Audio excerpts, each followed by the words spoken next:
Hey, it's Ask Mr. Hasquin a Question Day. You can ask me any question and I'll answer it. All you gotta do is raise your hand. We have one here from Boneless Corn Dog.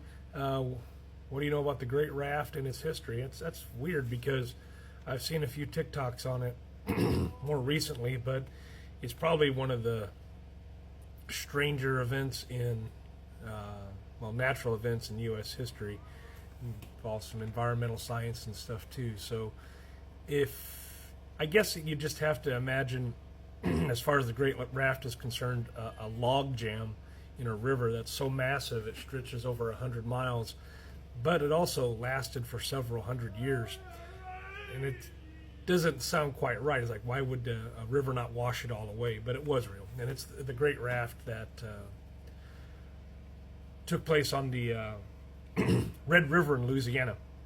It's not a man-made raft that we're talking about. It was a natural log jam. So you had trees and sediment and vegetation that all started clogging the river, possibly as far back as the 1100s AD. And by the time we get to the 1800s, almost a millennia later, the log jam stretched anywhere between 100 to 160 miles along the river, and it blocked navigation, making the river unnavigable and totally reshaping the ecosystem around the river.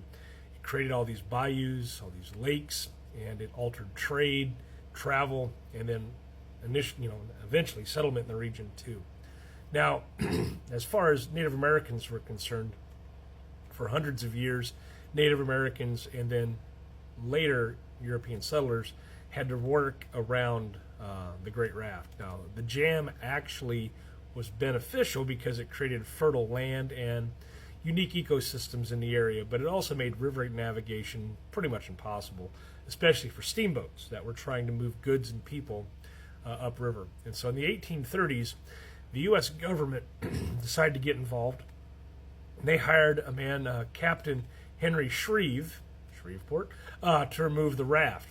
This guy was like the Army Corps of Engineers before there was an Army Corps of Engineers.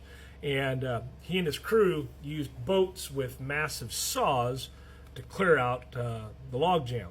And it took years to get it under control.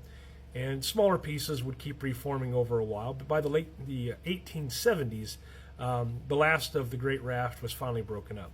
And suddenly, the Red River's flow changed drastically. So here you go, you got a fun fact. Entire communities and ecosystems vanished when the jam was removed because the water receded, the lakes and bayous dried up.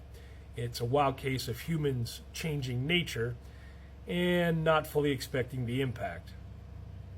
Now, why is the Great Raft memorable? Well, environmental scientists like to look back at the data and study it, but it teaches us that nature has its own engineering, and messing with it can have huge consequences.